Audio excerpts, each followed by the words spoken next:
Mikel Arteta, you will pay for your sins, though.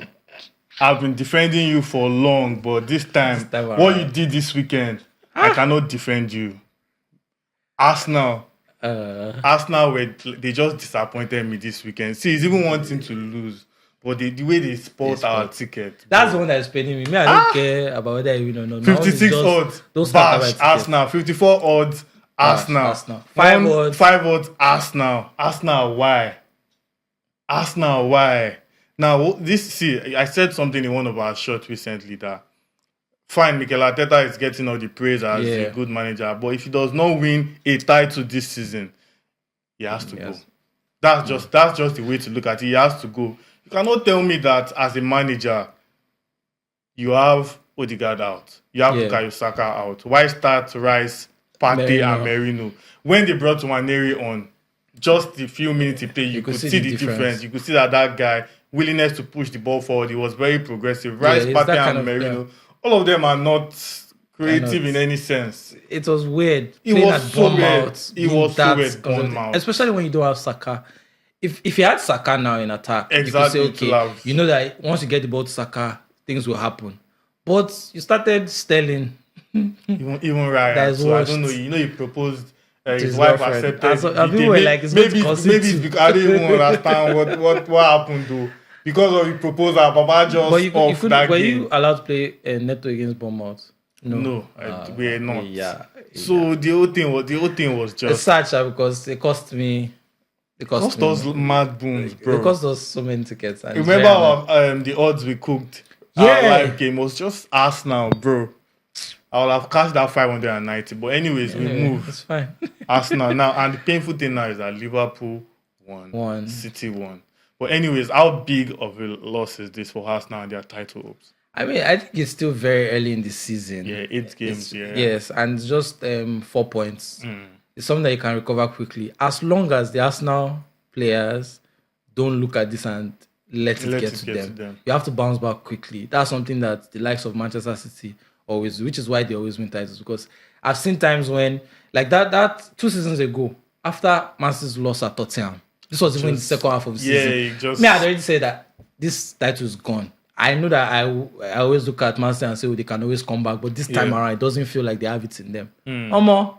From nowhere, he picked it up again. Speaking about Man City, you know, I said that anytime Doku is playing, corners. They did like Man City played 18 alone. Man City alone, 18 corners, bro. Are we not going to raise anytime Doku is playing now 12.5 like this? Yes, the odds be crazy. Odds are bro, that guy is something else, bro. 18 corners, bro. Yeah, it was. But I don't know what Pep is doing, to be honest, because this Man City team looks very weak. I think partly because he's insisting on Gundogan, and I don't know why Foden is being benched. Yeah, you know the funny thing is that we said it here that Wolves will actually score. Yeah, we are so certain that City will win, but the way Wolves will still score. And I say how they labored for the victory against the worst team in the league. It doesn't. No, it doesn't. It doesn't bode well for them. I think that Pep needs to stop whatever. I don't know whether it's because he likes Gundogan, but Gundogan is not. Doesn't seem up for it right now. And I mean, you could still go along with it if you still had Rodri. Yeah. But with Rodri missing, you need as much, physicality and duel winning as you can get. And you also need someone that is knitting play. Gundogan is doing neither of them properly. So I don't know. But they don't look as strong. But fair again, enough. We say this every season about Manchester City and they come back to win the league. So yeah, fair point. So moving on to Chelsea, they suffered a 2-1 loss to Liverpool. It was a respectful loss. I mean, they put up a fight. They did not play badly. Yeah. They played very well. But now my question is that I don't want to sound like a broken record once again, but if they are giving Saliba a red card for what he did, don't you think Tosin should have gotten a red card as well? Don't interpret it. No, because I think both should have been red cards. Yeah. But they are not the same scenario. But both should have been red cards. No, I don't think it's about scenarios now at this point. The rule is that once you are the last man, I don't care if Cole is in close proximity. If the person is close, then it's no longer like the last man. You are the last man. If they feel like the other person can reasonably. That doesn't make sense. But I do think it was a red card. If there is a rule, I think it was a red card. Yeah, if there is a rule, the rule says once you are the last man at the point of that foul, it is a red card. I can't argue about Saliba. I was watching the game and I immediately knew that it was a red card. I think it should have been a red card. You know what's funny? Yeah. I saw Chelsea fans claiming victim. Everybody's against everything. Why no? There's a rule. No, you know they got denied the penalty. Yeah. So they said, but I feel like the Trent challenge on Sancho. And so I'm like, why is everybody moving like this victim mentality? Everybody's against us. You saw a match where you escaped the red card. You escaped the red card. And we know if you gave Tosin that red card, that's the end of the game. Like exactly. But you're focusing on the penalty that you didn't get. No, that doesn't make sense. All these things. That doesn't make sense. So and I'm not going to come here again. And the Saliba one, there's no way to defend it. It was a red card offense. It shouldn't have. It was the last man. No Arsenal player was close to him. Fair enough. But if you give Saliba a red card, you have to maintain your consistency. Give Tosin the red card as well. It's that simple. Now the painful part for Saliba's red card now is going to miss Liverpool. That's even the painful one. So that's going also to miss the Liverpool game. A worry for Arsenal in that they've just lost a game and you need to bounce back quickly. Usually you want to bounce back against a small side and you've got to go and play Liverpool. That's tough. After Liverpool, we won't play Chelsea. So I don't know if you still play a game I think before. Or someone. Yeah, Newcastle. Newcastle. So Newcastle are not looking good at all. And Isak has just gone off. And by the way, congrats to Manchester United fans. After like how many years they finally won a game. But remember I said that Brentford must score. Yeah. They would definitely They could have scored more actually. And let's talk about now the betting opportunities we missed. What happened? I don't know. Is it fatigue? We had 5 red cards. Fulham, Aston Villa game. Both teams got red cards. It could have been 6. But if they gave Tosin, we can't say Kudus red card.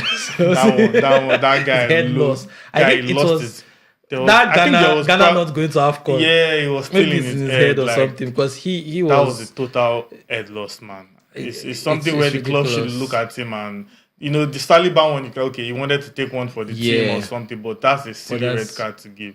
Ridiculous red card. I don't know what happened to him, but people were saying. Maybe Poro said something to him that sparked it, and I didn't see anything like that. But I didn't see anything like that. Like you have to, because Kudus has an image. Yeah. There's a way people see him, like, oh, this calm guy, I just want to play football. So when you get to that point where you're doing something like that, people start to look at you differently. And the last thing you want is a reputation where this thing that happened to Xhaka. Refs giving him based on his red card based on reputation. They didn't want to know what he did. Because someone else will do that same thing and they will give the person Here's the funny start for you. Since Xhaka left Arsenal, he has not gotten a red card. Exactly. So is that reputation thing? We noticed when it started happening. Yeah. Like Xhaka will do something that other players will get away with. But because it's Xhaka, there's always a reputation. So Kudus has to be careful. You can't go about pinning that mentality those kind of him, things. Yeah. And I know that it's frustrated too because West Ham are absolute rubbish right now. But let's talk about Moyes though. Moyes was consistently in the top half. Yeah. Won a Conference League title, got them to Europa League quarterfinals, and everybody was on his like, they don't like the way they play, blah blah blah blah. And the person they went to get was Lopetegui. So to come and do progressive football. Yes, now. It's ridiculous. So and the funny thing is that this red card, it was not just the Premier League. It actually happened in other leagues as well. But I mean, we'll get to that in a bit here. So there's just one last question before we wrap this up. I know we've been talking about the quality is getting closer, but when you look at a game like Wolves, with people who are crying, Man City win and over 3.5, Man City over 2.5 goals, all those kind of things, and at the end of the day, it was just a 2-1 result. When you look at the fact that sides are not really killing off games. Is defending in England, though, by the way, is defending getting better, or are teams getting poorer in attack, or are teams getting more predictable? Which do you think it is? I think it's a combination of many things, right? Right, yes, because I'm looking at certain teams, and even Liverpool, as much as they've been winning and everything, they are not really killing off games like that. And the games are too close. And when you look at players like Salah, they are not of the same quality as they used to be. Salah is no longer, of course, Salah still had a good game and everything, but Salah is not vintage Salah. Obviously, he's old. He's getting much older. So older. the guys who would normally be the difference and pump you 3 or 4. By now, a typical Salah season is already on 10 goals. He has already wants to catch some kind of teams already. Right, but now it's not. So those kind of players are not able to be different so much as they used to be before. And I think that's a factor. That quality in attack. If you look at the front 3 of all the top teams, you don't have a front 3 where everybody is fire. Yeah, maybe just one fire guy and two guys that are just you don't have a Mane, Firmino, Salah like we used to have. So I think that's a factor. But also, I think the other teams too, they are putting up a bit of a fight, more structure and everything. So combination of factors really for me. Yeah, that makes a lot of sense actually. And just on the final note here, so people were expecting Cole Palmer they were calling it Salah versus Cole Palmer match, and then Cole Palmer did not really turn up. He was kept quiet. And remember, I said one time around that when Cole Palmer doesn't score, it looks like he can't really impact the game. Do you agree with that or not? I mean, there are games where he has had assists. And some of his assists are like so he had passes or so. Well, okay, we won't do that. We won't measure the quality of his assists. I think these games happen. He's still a pretty young player, and I don't think he can turn up every time. Yeah, fair enough. Especially, but obviously, he would need to step it up in games like this because the atmosphere and everything of Anfield can swallow people up. We know that. But still, I saw Chelsea fans coming out and saying, you see why you don't compare Palmer with Haaland. Hazard. That in games like this, even if Hazard is not scoring or something, you see his impact. He's carrying the ball, he's dribbling. You know that something is going to happen or it's going to look like it's making something happen. But Palmer doesn't look as impactful in moments like that where things are not going well or something. And I think it's just for him to be given time. But again, it comes back to this, our definition of this hype that we always like to give as fans. Someone is popping, calm down. Yeah, let him because again, when you start comparing him with certain players, expectations rise. Yeah. You can't now complain that they are slandering him when that happens. For instance, we've seen Palmer being called the best player in the league. Yeah. When there's a Salah. Yeah, exactly. There's a Salah still there. And you can see Salah show that there's a difference Levels there. There's a Haaland. There's a Saka. There are all these other guys. And you are calling him best player in the league. Makes no sense. Just off one season. You have to wait and allow him get to that. But I saw one team of the whatever. Chelsea team. I saw Palmer inside. What kind of recency bias? Exactly. This? So when you elevate someone to that kind of level, then the expectations that come with that, you have to be ready to face it. You can't now complain that it's unfair. Fair enough. That makes sense. And on a final note, I'll just say this before we wrap the show because it's been an interesting discussion here. Mikel Arteta, in our next Premier League game, if you don't start Nwaneri, if there's no Odegaard and there's no Saka available and this guy does not start Nwaneri, then I will just know that he's not ready. Honestly, he's not ready. I think it's cowardice. He's trying to play robotic football like Guardiola, and you can't do it. You can't. But anyways, that's everything we have in this show. It was an interesting one. Unfortunately, this weekend was not really a green one. It was actually red, and ironically, Arsenal, their colours. But we still boomed on Saturday. No, we boomed on Saturday. But I'm waiting for that big one, boom. right? If Arsenal did normal, we could have seen but there was big booms. Cash out, to be fair. So you could have cashed out. Imagine Saliba collected that red card. You could have cashed out. And I saw cash out too. I saw cash out. I saw cash out the same Arsenal that we played City with one man down. We held them. Exactly. Why not? We did play Brighton. So is it bomb out? So maybe that's a lesson, to take. Anytime you see cash out, just take it.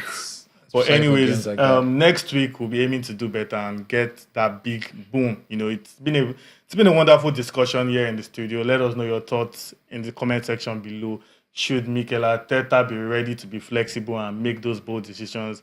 Chelsea, are they looking like they are going to challenge, or maybe we've been seeing has been a fluke? And Liverpool, are they the team to beat this season?